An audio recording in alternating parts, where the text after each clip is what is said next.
새누리당이 당명을 자유한국당으로 바꿨어요. 네. 네. 뭐 네티즌들은 뭐 자유당 아니냐 뭐 이런 얘기도 하고 있고. 네. 뭐 당명 바꾼 거에 대해서 어떻게 보십니까? 글쎄요. 당명을 바꾼다고 해서 그 네. 본질이 바뀌는 건 아니지 않습니까? 네. 뭐 새누리당으로서는 뭐 어쩔 수 없는 선택이었다고는 하지만 네. 저는 일단은 이 박근혜 최순실 게이트의 어떤 그 상처가 너무나 깊기 때문에 네. 이번 일은 당명을 바꾼다고 해서 뭐 그것이 국민들로부터 잊혀질 것이다라고 생각하는 것은 네. 좀 너무 오산이 아닐까 저는 그렇게 보고 있습니다. 알겠습니다. 예, 뭐 탄핵 국면 얘기 안 할 수 없는데 벌써부터 이제 그 헌재 결정이 이제 3월로 2월은 이제 물 건너갖고 3월로 늦춰지면서 탄핵 기각설 얘기가 흘러나오고 있어요.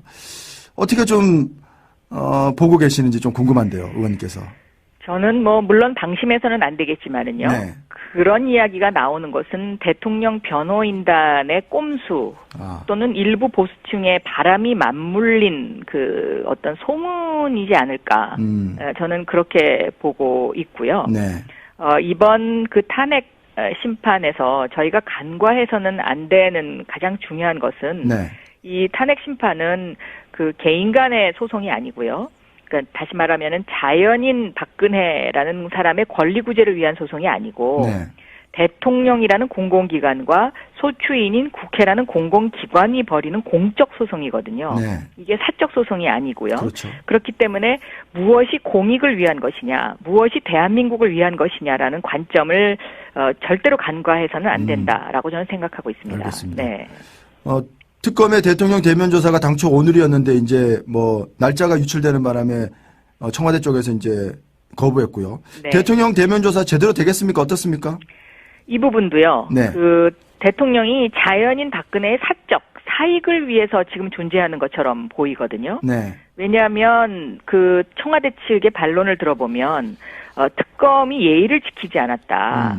그런데 그러면 대통령은 과연 국민에게 예의를 지켰습니까?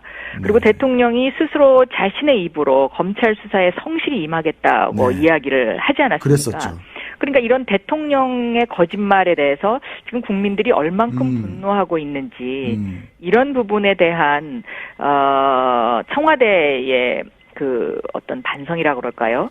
그런 것을 전혀 느끼지 못한다는 점에서 참 안타깝습니다. 네. 네. 대통령은 사실 그런 측면이 지금 말씀하신 대로 그런 측면이 좀 있는데 법 위에 군림하고 있는 거죠 지금. 네. 그렇습니다. 뭐 삼성 이번 어떤 특검의 어떤 최대 수사 대상이기도 한데 이재용 삼성 부회장이 뭐 1, 2조 원대 사재 출연을 검토하고 있다 이런 얘기가 나왔었고 삼성 측은 뭐 그런 사재 얘기는 그 사재 출연이기 때문에 잘 모르겠다 뭐 이런 입장인 것 같은데 이재용 부회장이 사재 출연에 대해서는 어떻게 보고 계십니까? 이번 사안이 사재를 출연해서 해결될 일은 아니지 않습니까? 네. 그러니까 지금 어제 최근 보도를 보면 그 삼성물산과 제일모직 합병 이후에 그 순환출자고리 문제를 해소하기 위해서 공정위에서 주식 매각을 결정을 했는데 그 문제도 청와대가 개입을 해서 절반만 매각해라라고 했다라는 이제 어제 특검이 이제 그 압수수색 들어간 부분에 대해서 보도가 있었는데요. 네. 이렇게 공정이라든가 금융위에까지 이런 어떤 원칙이 지켜지지 않고 법 위에서 청와대와 삼성이 뭔가 거래를 했다면 이것은 삼성 이재용 부회장으로의 그 승계를 위해서 세금을 내지 않고 그냥 그 삼성이라는 재벌이 수십조 원을 그냥 거저 먹으려고 하는 거하고 마찬가지이기 때문에 이런 부분이 지속적으로 계속된다면 대한민국 경제가 건강해질 수가 없고 발전할 수가 없죠. 일반 서민들은 아버지로부터 재산을 물려받으면 50%의 세금을 내는데 재벌 2세, 3세들이 이런 식으로 1%의 세금도 내지 않는다 하면은 과연 우리나라 경제가 버틸 수 있겠습니까? 그리고 공정하다는 측면에서 대한민국이 앞으로 나갈 수가 없지 않습니까? 그래서 저는 알겠습니다. 이번 사안은 굉장히 엄격하게 다뤄져야 된다라고 보고 있습니다. 네. 마지막으로 요 질문 하나만 드리겠습니다. 특검팀의 활동 시한이 이제 이달 말까지인데요. 네. 연장 가능성 있겠습니까? 어떻습니까? 저는 이것은 연장을 해야 된다고 생각합니다. 네. 왜냐하면 특검이 지금 우병우 수사도 제대로 아직 못했고요. 이런 그 재벌과 관련된 부패 수사도 제대로 하지 못한 상황이기 때문에 네. 이것은 연장을 해야 하는데요. 네. 이 연장의 그 결정권을 황교안 권한대행이 쥐고 있어서 그렇습니다. 과연 이 황교안 권한대행이 그동안의 행태를 보면 박근혜 대통령과 거의 한 몸이었기 때문에 네. 비협조적으로 나오지 않을까 저는 그렇게 보고 있습니다. 네. 네. 그렇기 때문에 사실 연장이 어려운 것 아니냐 이런 얘기들이 있어요. 네, 그래서 그렇게 거부를 하게 되면 국회에서 지금 이미 제출된 특검법 개정으로 가야 하지 않을까 네. 저는 그렇게 생각합니다. 알겠습니다. 네. 김기춘 전 실장이 이제 구속 기소됐는데 어떻게 지켜보셨습니까? 네, 뭐 사필 기정이 아닐까 그렇게 생각을 합니다. 그리고 네. 한 공직자로서의 그 일생에 대해서 생각해보는 그런 반추해보는 그런 계기였다고 생각하고 있습니다. 네. 네. 뭐 바로 뭐 현안으로 좀 들어가 보죠. 뭐 네. 그 당내 이제 대선 구도가 문재인, 안희정, 이재명 이렇게 3파전으로 굳어졌어요. 네. 안희정 지사가 여론조사로 이제 뭐 2위로 급부상하면서 경선이 이제 박진감 있게 넘치게 됐는데 특히 이제 안희정 지사가 새누리당에 대해서 대연정을 제안한 것을 놓고 당내에서 뭐 여러 말들이 나오고 있고 당 밖에서도 이제 논쟁이 벌어지고 있는데 의원님은 어떻게 보십니까? 정권 심판이라는 시각에서 보면 네. 대연정론이 당장은 비판받을 수도 있겠다고 생각을 합니다. 네.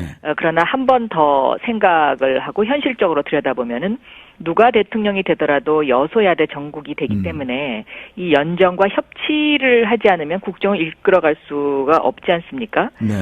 그래서 그 발언에 대해서 지금 뭐 이렇게 왈가왈부하는 것은 저는 시기적으로는 조금 적절치 않다고 봅니다. 네. 그러니까 과거의 독일의 경우를 보면은 1966년부터 69년까지 3년간 그 라인강의 기적 이후에 경제 위기가 몰려오니까 네. 그 나치의 부역 세력을 넘어서 대연정을 한 경우가 있었고 지금 메르켈 총리도 연정을 하고 있죠. 네.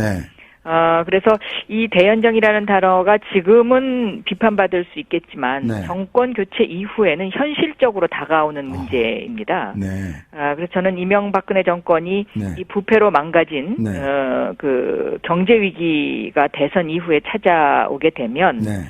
이 보수 진보의 이분법을 벗어나서 가장 그 우수한 사람을 적재적소에 쓰지 않으면 한국의 위기를 과연 극복할 수 있을까 하는 그런 생각을 하고 있습니다. 네. 네. 대연정에 대해서는 뭐 여러 얘기가 있지만 이제 핵심적인 거는 새누리당과의 대연정은 박근혜와의 대연정이다. 박근혜 뭐 지금 대통령과 같이 하겠다는 거다. 이런 지적이 가장 뭐 핵심이에요. 반론은. 그렇죠. 그러니까 정권 심판을 해야 된다라는 그 국민적 감정이 있다는 것도 저도 인정은 합니다. 네. 네. 그럼에도 불구하고 이제 대연정은 정권이 어떻게든 이제 대선이 끝나고 난 뒤에 불가피하게 이루어질 것이다. 이렇게 보시는 거군요. 협치가 불가피하지 않나 싶습니다. 협치가요? 그런데 이제 그 당시 이제 그 이후에 뭐 그 이후 상황이라서 지금 뭐 구체적으로 말씀드리기는 조금 그렇습니다만은 네. 어쨌든 최고의 전문가를 찾아야 되지 않을까. 네. 왜냐하면 한국도 이제 경제 위기라는 그런데 직면하게 될 것으로 보입니다. 네. 이명박근혜 정권이 너무 부패했었기 때문에요. 네. 네. 뭐 어쨌든 그 의원님께서는 안희정 지사의 이런 대연정론 조금 긍정적으로 평가하시고 계시다 이렇게 봐도 되겠군요. 지금 지나치게 비판하는 것은 옳지 않다. 저는 그렇게 생각합니다. 네. 뭐 당내에서는 여러 이제 대선 토론 또는 뭐 대선 이슈 이런 것들 놓고 이제 조금씩 이제 불이 붙고 있는데 사법시험 부활을 놓고도 이제 주자들 간에 의견이 엇갈려요. 문재인 전 대표는 뭐 로스쿨이 이미 시행됐고 있기 때문에 사법시험 부활이 어렵다는 입장이고 이재명 성남시장은 계층 이동에 새로운 기회를 부여한다는 점에서 사법시험 존치해야 된다 이런 주장인데 이 부분에 대해서는 어떻게 생각하십니까? 저는 이 부분에 대해서는 제가 법사위 간사 법사위원장 시절에 이미 의견을 여러 차례 피력을 했었는데요. 네. 이 로스쿨 제도라는 것이 미국으로부터 도입한 것이지 않습니까? 네. 그런데 미국에도 베이비바라고 해서요. 이 변호사 예비시험 제도가 있습니다. 그래서 네. 반드시 로스쿨을 나오지 않더라도 변호사가 될 수 있는 거죠. 네. 물론 낙타가 바늘구멍 들어가는 만큼 힘듭니다. 네. 왜냐하면 그 포션이 굉장히 작기 때문에요. 네. 그런데 우리나라도 어떠한 제도를 실행함에 있어서 이렇게 흑백 논리로 할 것이 아니라 네. 변호사 예비시험 제도를 둬서 로스쿨에 가지 않고도 변호사가 될 수 있는 그 구멍, 그 길은 열어놔야 된다고 저는 보고 있습니다. 네. 그래서 희망의 사다리를 만들어주는 것이 저는 그것이 맞지 않느냐 그렇게 생각합니다. 이제 구멍과 이제 길을 열어둬야 된다고 말씀하셨는데 그것이 이제 결국은 많은 고신앙인 또는 그것이 희망 고문이 되지 않겠느냐 이런 지적도 있을 수 있어요. 그러나 그런 어떤 그 젊은이들의 희망을 꺾는 것보다는요. 네. 저는 어떤 그런 희망을 주는 것이 사회적으로 더 큰 포용적 그 성장을 이룰 수 있다라고 저는 보고 있는 것이죠. 네. 네. 뭐 이재명 시장은 뭐 지금 이제 사법시험 존치 논란에도 그렇고 문재인 전 대표에게 계속 토론 좀 하자고 이렇게 좀 뭐 애글 하듯이 그러고 있는데 토론이 잘 안 되는 이유는 뭡니까? 글쎄요, 제가 그 사정은 잘 모르겠습니다. 아, 그렇습니까? 토론은 뭐 앞으로 있겠죠. 네. 네, 네. 뭐 문재인 전 대표가 토론을 자꾸 피한다는 그런 어떤 뭐 얘기를 자꾸 하고 있어서 말이죠. 네, 제가 그거는 정확하게 모르겠습니다. 네. 뭐 아까 안희정 지사 얘기가 나와서 요거 하나 좀 여쭤보고 싶은데 안희정 지사가 최근에 이제 김종인 의원이죠. 네. 김종인 의원에게 4차례 만나서 경제 정책에 어떤 정권을 드리겠다 이러면서 이제 뭐 러브콜 아닌 러브콜을 보냈는데 김종인 전 대표는 뭐 탈당 없다. 뭐 예전에 이제 순교하겠다 이런 말씀하시다가 이제 탈당 없다 이렇게 안에서 뭘 도모하시는 분위기인데 어떻게 안희정 지사와 이렇게 좀 어떤 그런 뭐 좋은 관계 또는 뭐 지원하는 관계 이렇게 갈 수 있을까요? 어떻습니까?